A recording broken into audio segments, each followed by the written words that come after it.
ಅದು ಜ್ಞಾನದ ವೃಕ್ಷ. ನೀವು ಕೊಡಬೇಕಾರದು 5I. ಒಂದೈ ನಿಮ್ಮ ಮಕ್ಕಳಿಗೆ ಎಂಕ್ವೈರಿ ಮಾಡುವ ಕ್ಯಾರೆಕ್ಟರ್ ಕೊಡಿ, ಇನ್ವೆಸ್ಟಿಗೇಷನ್ ಮಾಡುವ ಕ್ಯಾರೆಕ್ಟರ್ ಕೊಡಿ, ಇನ್ಫಾರ್ಮೇಶನ್ ಗ್ಯಾದರ್ ಮಾಡುವ ಕ್ಯಾರೆಕ್ಟರ್ ಕೊಡಿ, ಇನ್ವಾಲ್ವ್ಮೆಂಟ್ ಕೊಡಿ.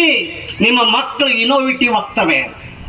ನಿಮ್ಮ ಮಕ್ಕಳಿಗೆ ಆಸ್ತಿ ಮಾಡಬೇಡಿ, ನಿಮ್ಮ ಮಕ್ಕಳಿಗೆ ಬುದ್ಧಿವಾದ ಹೇಳಬೇಡಿ. ನಿಮ್ಮ ಮಕ್ಕಳಿಗೆ ಈ 5I ಕೊಡಿ. ಯಾವ ಮಕ್ಕಳಲ್ಲಿ ಆ 5I ಇರುತ್ತೆ ಆ ಮಕ್ಕಳಲ್ಲಿ ಪಾಸಿಟಿವ್ ಇರುತ್ತೆ. ಪಾಸಿಟಿವ್ನೆಸ್ ಕೊಡಿ. ನೀವು ಹೇಳ್ತೀರಿ ನಾನು ದುಡ್ದ ಹಾಗೆ ನನ್ನ ಮಗು ದುಡಿಬಾರ್ದು, ನಾನು ಕೂಲಿ ಮಾಡಿದ್ದೇನೆ, ನಾನು ಕಸ ಒತ್ತಿದ್ದೇನೆ. Is it? ಆದರೆ ಮಗುವಿಗೆ ಕಸ ಹೊರುವ ವ್ಯವಸ್ಥೆ ಗೊತ್ತಿರಬೇಕು. ನಾನು ಕಷ್ಟ ಬಿದ್ದಿದ್ದೀನಿ ಅಂತ ಗೊತ್ತಿರಬೇಕು. 108 ದೇವರುಗಳಿಗೆ ಹೋಗಿ ಕೈ ಮುಗಿರಿ ಅಂತ ಹೇಳ್ತಾರೆ, 108 ಸ್ವಾಮೀಜಿಗಳಿಗೆ ಹೋಗಿ ಕಾಲಿಗೆ ಬೀಳಿ ಅಂತ ಹೇಳ್ತಾರೆ. ಆದರೆ ನಾನು ನಿನ್ನನ್ನು ಹುಟ್ಟಿಸಿದ್ದೀನಿ, ನೀನು ಬದಲಾವಣೆ ಮಾಡ್ತಾ ಇದ್ದೀನಿ, ನಾನು ಬದಲಾವಣೆ ಆಗ್ತೀನಿ, ನೀನು ಬದಲಾವಣೆ ಆಗುವಂಥ ಪರಿವರ್ತನೆಯ ಕಾಲಘಟ್ಟದಲ್ಲಿ ನೀವು ಹೇಳ್ತಾ ಇಲ್ಲ. ಅದಕ್ಕೆ ಕೊಡಬೇಕಾಗಿರೋದು ಮಕ್ಕಳಿಗೆ positive attitude, positive behaviour, positive character, positive discipline, positive enlight, positive focus.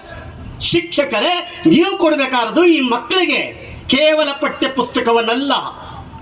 ಇವತ್ತು ನಮ್ಮ ಮಕ್ಕಳು ಇನ್ನು 2026 ಬರೆದಿಟ್ಕೊಳ್ಳಿ. ಚಂದ್ರನ ಮೇಲೆ ಮನೆ ಮಾಡ್ತಾ ಇದ್ದೀವಿ, ಚಂದ್ರನ ಮೇಲೆ ಸೈಟ್ ಮಾಡ್ತಾ ಇದ್ದೀವಿ. ಆ ಕಾಲಘಟ್ಟಕ್ಕೆ ಹೋಗ್ತಾ ಇದ್ದೇವೆ. ನಮ್ಮ ಮಕ್ಕಳಲ್ಲಿ ಐಕ್ಯೂ ಇದೆ, ನಮಗಿಂತ ಬುದ್ಧಿವಂತರಿದ್ದಾರೆ. ಎಷ್ಟು ಚೆನ್ನಾಗಿ ಮಾತನಾಡ್ತಾರೆ ಮಕ್ಕಳು. ಸ್ವಾಮೀಜಿ ಹೇಳ್ತಾ ಇದ್ರು, ಬರವಣಿಗೆ ಕೊಡಬೇಡಿ, ರೈಟ್ ಅಪ್ ಕೊಡಬೇಡಿ, ಮಕ್ಕಳ ಮನಸ್ಸಿನಲ್ಲಿ ಉದುಗಿರುವ ವ್ಯಕ್ತಿತ್ವವನ್ನು ಅವರೇ ಹೊರಹೊಮ್ಮಲಿ, ಪ್ರೇರಣೆ ಕೊಡಿ, ಪಾಸಿಟಿವ್ ಕೊಡಿ. ಯಾವ ಮಕ್ಕಳಲ್ಲಿ ಪಾಸಿಟಿವ್ ಇರುತ್ತೆ ಆ ಮಕ್ಕಳಲ್ಲಿ ಆ ಪ್ರಕೃತಿ ಕೊಟ್ಟಂತ ಟ್ಯಾಲೆಂಟ್, ಟೈಟ್ ಶೆಡ್ಯೂಲ್ ಕೊಡಿ, ಟೈಮ್ ಟೇಬಲ್ ಕೊಡಿ, ಪಾಸಿಟಿವ್ ಥಾಟ್ಸ್ ಕೊಡಿ ಮಕ್ಕಳಿಗೆ. ಆ ಮಕ್ಕಳಲ್ಲಿ ಡಿಸಿಪ್ಲಿನ್ ಬರುತ್ತೆ, ಡೆಡಿಕೇಶನ್ ಬರುತ್ತೆ, ಡೀಸೆಂಟ್ನೆಸ್ ಬರುತ್ತೆ, ಡೆಟರ್ಮಿನೇಷನ್ ಆಗ್ತಾರೆ. ಇವತ್ತು ಮಗುಗೆ ಒಂದು ಸಣ್ಣ ಕಾಯಿಲೆ ಆದರೆ ತಾಯಂದಿರ 3 ದಾರಿ ಹೋಗಿತ್ತವ ಮಟ್ಟೆ ಹಾಕ್ತೀರಿ. ಆ ಮಟ್ಟೆ ಭೂಮಿಗೆ ಹಾಕೋ ಬದಲು, ಕಸ ಮಾಡೋ ಬದಲು ಆ ಮಟ್ಟೆನ ತಿನ್ನಕ್ಕೆ ಕೊಡಿ ನಿಮ್ಮ ಮಕ್ಕಳಿಗೆ. ಯಾವ ದೆವ್ವಗಳು, ಕಾಣದ ದೆವ್ವಗಳು ಈ ಪ್ರಪಂಚದಲ್ಲಿ ಇಲ್ಲ. ಕಾಡುವ ಮನುಷ್ಯ ದೆವ್ವಗಳು ನಿಮ್ಮ ನಡುವೆ ಇದ್ದಾರೆ. ಮಕ್ಕಳೇ, ಯಾವುದಕ್ಕೂ ಹೆದರ್ಕೋಬೇಡಿ. ನಿಮ್ಮ ವ್ಯಕ್ತಿತ್ವ, ನಿಮ್ಮ ಘನತೆ, ನಿಮ್ಮ ಬಿಹೇವಿಯರ್, ನಿಮ್ಮ ಆಟಿಟ್ಯೂಡ್ ನಿಮ್ಮ ಕೈಲಿರಲಿ. ನೀವು ನಗ್ತಾ ಇರಿ, ಖುಷಿಯಾಗಿರಿ. ಗೆಲುವು ನಮ್ಮದು, ಗೆದ್ದೇ ಗೆಲ್ತೀವಿ ಅಂತಕ್ಕಂಥ ಆಟಿಟ್ಯೂಡನ್ನು ಇಟ್ಕೊಳ್ಳಿ. ತಾಯಂದಿರ ಮನೆಯ ವಾಸ್ತುವನ್ನು ನೋಡಬೇಡಿ. ಮನೆಯ ವಾಸ್ತು ಮನೆ ಇಲ್ಲ ಎಷ್ಟೋ ಜನಗಳಿಗೆ.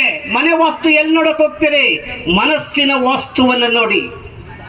ಮನಸ್ಸಿನ ವಾಸ್ತು ಸರಿಯಾಗಿದ್ರೆ ಈ ಜಗತ್ತನ್ನ ಗೆಲ್ಬಹುದು, ಅಲ್ಲ ನಿಮ್ಮನ್ನ ನೀವು ಗೆಲ್ಬಹುದು. ಮೊದಲು ಜಗತ್ ಗೆಲ್ಬೇಡಿ, ಮೊದಲು ನಿಮ್ಮನ್ನ ನೀವು ಗೆಲ್ಲಿ, ನಿಮ್ಮ ತನವನ್ನ ಗೆಲ್ಲಿ. ನೋಡಿ, ಪಂಚಾಂಗ ಬಿಸಾಕಿ ಪಂಚ ಅಂಗಗಳ ಕಡೆ ಗಮನ ಕೊಡಿ. ಪಂಚಾಂಗ ಬಿಸಾಕಿ, ಪಂಚಾಂಗ ನೋಡಿರೋರು ನಾವೇ, ಪಂಚಾಂಗ ಕಟ್ಕೊಂಡಿರೋರು ನಾವೇ.